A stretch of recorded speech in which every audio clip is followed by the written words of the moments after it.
Hey everyone, so now I'll be explaining you next how you can create function, okay, and how you can create the variables over here. So over here there are two variables. One type you need to define. One, do you want that variable to be like mutable or immutable? Okay, mutable are those variables that you can change later, but immutable are those variables that will not able to change it later. You know.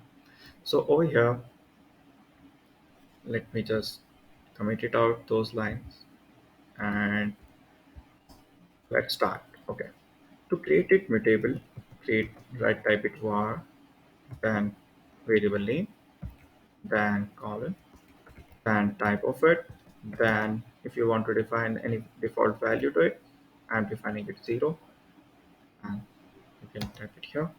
Okay, this is for mutable that we can change it later, you know. So if I change it from x plus 1, increase the value of x by 1 and print it here, then value of x will be increased. No. But if I type it here, uh, let y variable name, then type, then any default value that we want to give, and type it here is y, right?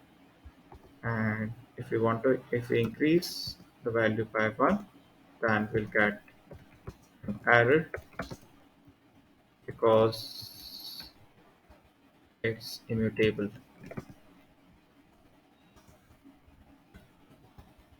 right? And that's why you can see it here a red bar at the bottom of y, right?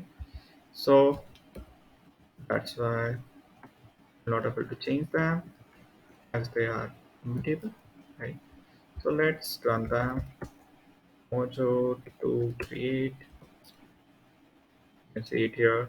The value of x is increased and value of y is 10. And if I just comment it out and run that, you will see an error because we are changing a immutable value and that's not possible in Mojo or any programming language where a variable is immutable, then you can't change it if its type is immutable. So I hope you liked it, and this is the way how you can create variables, right? And the function, and I hope you liked it and see you in the next lecture. We'll be explaining you how you can create these arguments. You know, how you can create a function